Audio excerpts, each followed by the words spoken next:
कसम तुमसे सुबह करे।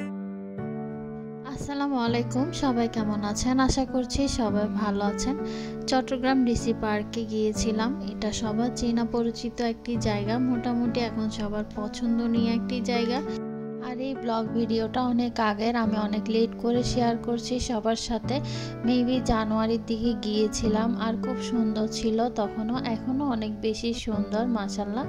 আমরা গিয়েছিলাম হঠাৎ করে, আমার হাজব্যান্ডের খুব যেতে ইচ্ছা করছিল, তার জন্যই যাওয়া হয়েছিল। আসলে এই জায়গাতে আমি ফার্স্ট টাইম একবার গিয়েছিলাম, এটা আবার সেকেন্ড টাইমে গিয়েছি। এখানে ছোট বড় সবার জন্যই অনেক ধরনের সুযোগ সুবিধা রয়েছে। আর এখানে বাচ্চাদের জন্য বিভিন্ন ধরনের খেলার জোন রয়েছে, খেলাধুলা করার জন্য বিভিন্ন রকমের জিনিস রয়েছে। আর এত সুন্দর করে ডেকোরেশন করছে মাশাআল্লাহ, খুব সুন্দর লাগছিল দেখতে। গাছগুলাকে খুব সুন্দরভাবে সাজিয়েছে, এক একটা গাছ দেখতে এতই সুন্দর লাগছিল। ভিডিও ক্লিপ নিব নাকি নিজে চোখ ভরে দেখবো নিজেই বুঝতে পারছিলাম না, খুব বেশি সুন্দর লাগছিল আমার দেখতে। এখানে খাবার দাবারেরও অনেক বেশি সুযোগ সুবিধা ছিল মাশাআল্লাহ। ওয়েদার আর ডেকোরেশন দুইটা দেখতে খুব বেশি ভালো লাগছিল। আর আমরা গিয়েছিলাম বিকালবেলা, সন্ধ্যার দিকে প্রায়, তখন আরও বেশি সুন্দর লাগছিল লাইটের কারণে। আর এই তো এখানে অনেক ধরনের মানুষ, অনেক রকমের ভিড়। আর এটা হচ্ছে ভিআইপি জোন, গেস্ট হাউস। এখানে যারা এই পার্কের অনার ওরাই এসে বসে এখানে। আর এই তো এখানে আমরা যাচ্ছি আস্তে আস্তে ভিতরের দিকে। ভিতরের দিকটা যতই যাচ্ছি ততই বেশি সুন্দর লাগছিল। ফার্স্ট টাইম গিয়েছিলাম তখন এইভাবে সাজানো হয়নি, কিন্তু এইবারের সাজানোটা অন্যরকম ছিল। এখানে বিভিন্ন ধরনের নাম লিখে দিয়েছে, কি কি আছে কি কি নাই। তারপরে আমরা ভিতরে যাচ্ছি।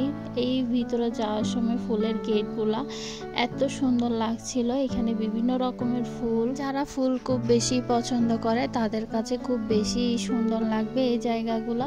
আমার তো খুব বেশি ভালো লেগেছে। আর এই তো আমরা ভিতরের দিকে চলে আসলাম। আর ভিতরে আসার পরও দেখলাম অনেক রকমের ফুল দিয়ে সাজানো হয়েছে, মানে প্রত্যেকটা জিনিসই ফুল দিয়ে সাজানো হয়েছে। আর এই তো বিভিন্ন, আর এখানে ভীষণ মানুষের ভিড়, অনেক বেশি ক্রাউড ছিল। ওয়েদারটাও খুব বেশি সুন্দর ছিল। আমরা যেহেতু সন্ধ্যার দিকে গিয়েছি তাই আমরা ফুলের তেমন একটা কোনো কিছুই দেখতে পারি নাই, হালকা একটু অন্ধকার ছিল। যতটুকু দেখেছি খুব বেশি সুন্দর লেগেছে মাশাআল্লাহ, খুব সুন্দরভাবে সাজিয়েছে পুরোটা ডিসি পার্কে। আর এই তো এখানে বিভিন্ন ধরনের ফুড কার্টগুলো দেওয়া আছে। এখানের খাবারগুলো খুব বেশি মজা ছিল। আমার হাজবেন্ড যেহেতু পিঠা লাইক করে অনেক বেশি, তাই সে পিঠা নিয়ে নিয়েছে মাশাআল্লাহ। আমরা বসে গিয়েছি খাবার খেতে। আর এই তো শুধু পিঠাই না, আরও অনেক কিছুই ছিল খাবারের মধ্যে। বিশেষ করে এই ধরনের ফাস্টফুডগুলাও মোটামুটি খুব মজা ছিল। আমার এই চিকেনগুলা তেমন একটা ভালো লাগেনি, কিন্তু নাচোসটা আমার খুব বেশি ভালো লেগেছে, তাই আমি নাচোসটাই খেয়েছি। আমার হাজব্যান্ডও মাশাআল্লাহ পিঠা নিয়ে বসেছে। আর এদিকে একটু কফি খেয়ে নিচ্ছি। ঘোরাফেরার পরে যদি খাওয়া দাওয়ার পরে একটু কফি বা চা টাইপের কোনো কিছু না খাই তাহলে একদমই ভালো লাগে না। গরম গরম একটু চা খাওয়ার পর খুব বেশি ভালো লাগে। আর এই তো এখানে নাচ গান হচ্ছিল, বিভিন্ন ধরনের নৃত্য। আর এই তো ফুলের বাগান মাশাআল্লাহ, যতটুকু দেখতে পেরেছি খুব বেশি সুন্দর লাগছিল আমার। আমি তো ফুল খুব বেশি পছন্দ করি, তাই আমার অনেক বেশি ভালো লেগেছে। আর এইদিকে আমার মেয়ে মাশাআল্লাহ, ও খুব দুষ্টামি করছিল। ও তো খুব বেশি খুশি ঘুরতে পেরে, আমার দুইটা মেয়ে। আর আমার মেয়ের বাবা খুব বেশি হ্যাপি হয়ে যায় ঘুরতে পারলে, ঘোরাফেরা করতে পারলেই ওদের কাছে ভালো লাগে। দেন আমরা একটু ঘোরাফেরা করে এখন বের হয়ে যাব। বিশেষ করে এই ডেকোরেশনটা আমার খুব বেশি সুন্দর লেগেছে। এখানে কবুতরও আছে, খুব সুন্দর সুন্দর স্পেসগুলা।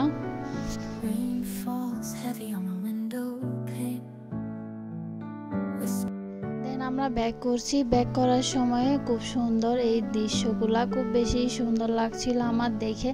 আমার যা সুন্দর লাগে তাই আমি আপনাদের সাথে শেয়ার করার চেষ্টা করি। আর কিছু সুন্দর মুহূর্ত সবার সাথে শেয়ার করতেই ভালো লাগে।